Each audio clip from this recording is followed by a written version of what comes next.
It was the perfect box office weekend. You might not have known that, but guess what? The folks behind Kung Fu Panda 4, they did. The folks behind Dune Part 2, they did. And you better believe that movie theater owners across the United States, they are well aware that they had the perfect storm for a perfect box office weekend.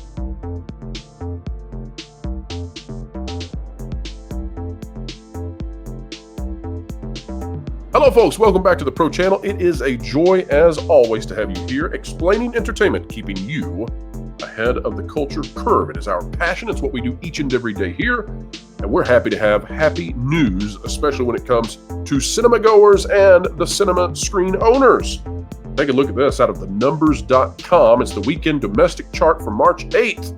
That means it's the past weekend, and this is a dandy. But we're going to tell you why it's a dandy, because there's a very unique dynamic going on here that you almost never, ever see at movie theaters, and it created truly the perfect storm for success. Before we get into that, though, let's read now about what the Numbers, a fantastic website, by the way, has to say about Kung Fu Panda and what happened here. This out yesterday, weekend projections, Kung Fu Panda leads great weekend in theaters. It says this weekend's new releases are more than living up to their potential. Ha, chew on my fist, that's good. Led by a fantastic $58.3 million opening for Kung Fu Panda 4, for certain. The second best debut for a film in the franchise, with an outside chance of topping the original if it does really, really well on Sunday. And folks, we'll get those numbers if we'll have them tomorrow, really, the finalized numbers for that. While that will rightfully be garnering the most attention, Imaginary and Cabrini are also doing better than anticipated, and Dune Part 2 will have a great hold on its second weekend, and that is very true. Now, I'm not totally positive on Dune Part 2, and many of you out there who've been watching this channel know that. And if you're subscribed to the Patreon, then you probably know why, because I've done a deep dive analysis on exactly why I think Dune Part 2 begins to struggle starting next week. We'll talk about that later in this video as well. But here's the projections we have. We've got Kung Fu Panda at 58.3 million, and that is above the prediction of 42.5. That's really good. Dune Part 2 also exceeding and succeeding, but I kind of question why the projections here were so low. It pulled in 46 million. It was predicted at 36 million. Now, Imaginary and the rest, they get to a significant drop-off. And so we're at the 10 million and less amount at that point. So we're going to separate those out for right now, and let's leave those alone. That's not to say that these aren't good films that are below there. For example, Ordinary Angels. So many people have told me this is a marvelous film. I hate to see the drop it had, but it's been edged out on screens quite a bit. Now, here's what I'm suggesting to you all is happening. Okay, let's take a look at this chart. Actually, let's go back. I want to show you this. This is really, really important stuff, and then we'll go back to the article. Kung Fu Panda 4. This is the stat that nobody pays attention to. But this is going to explain to you why there was a perfect storm at the box office, why this is so seldom to occur. Kung Fu Panda 4 is at 4,035 theaters. Despite being the first weekend for Kung Fu Panda 4, it still has less screens than Dune Part 2. Dune Part 2 has 4,074 screens. But that doesn't matter so much, other than to say that these two films dominated the number of screens across North America. What matters is which screens went where. We'll go back to the article now as I explain this. What matters is which screens went to which film. And this is what worked out in the favor of cinemas all over the continent. And that is, it's very simple. Dune Part 2 managed to hang on to almost all of the premium format screens. And what that means is that it was on at all the IMAXs. It was all of the giant theater screens. It was on all of the best 3D screens and all of that. And that really, really matters, because Dune Part 2 is a visceral experience. That's the way to experience the film. It also matters because Dune Part 2 needs those premium level ticket sale prices to keep it going.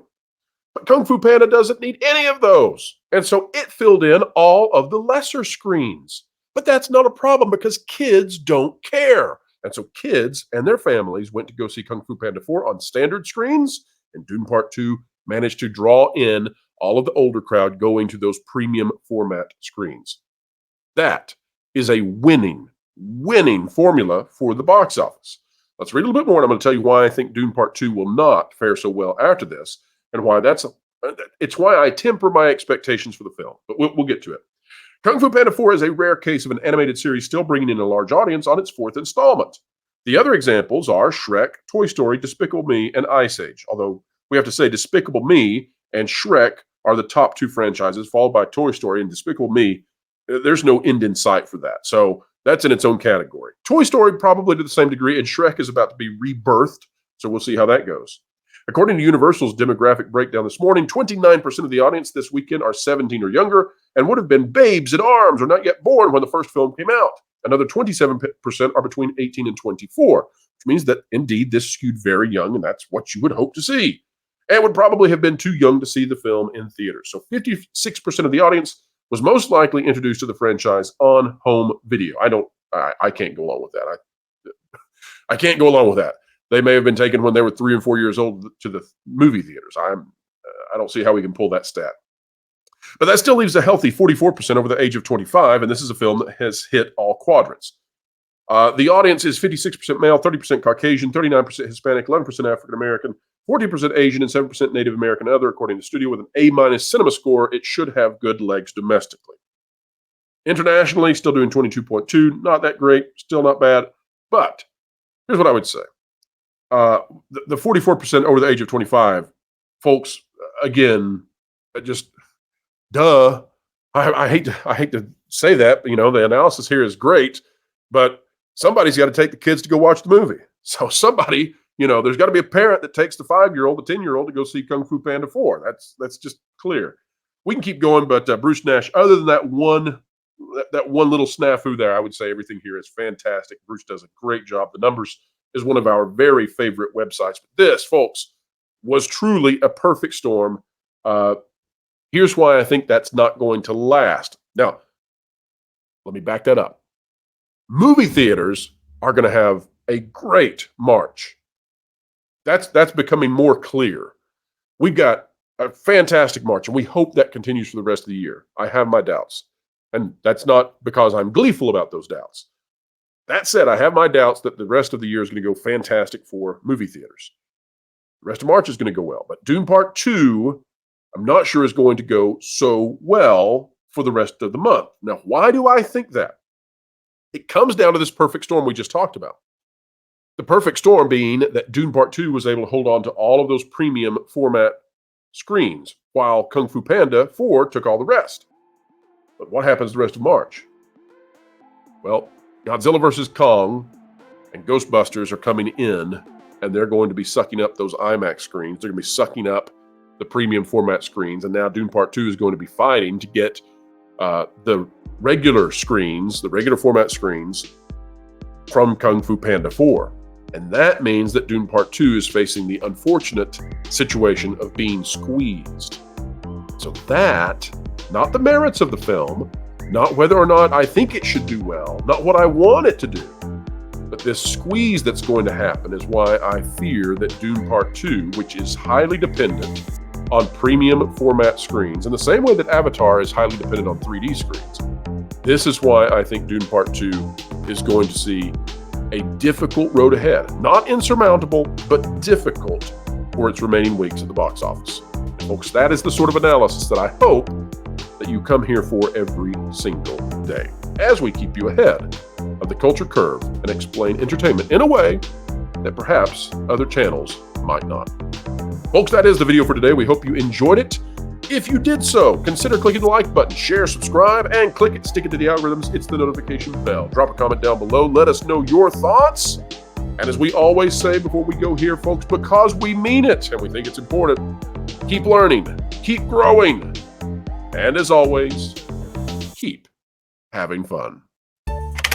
Clickbait, fraud, drama queen. Ugh, I wish there was a channel that was 5 to 6 minute news reads without the drama, frauds, and clickbait that could accurately let me know the current news, providing my crucial context utilizing all the different That Park Place contributors and creators. Well, stupid, there is. It's the That Park Place YouTube channel, which will be going live real soon, so make sure you're subscribed. so you could really stick it to the algorithms. You're joking. Nope.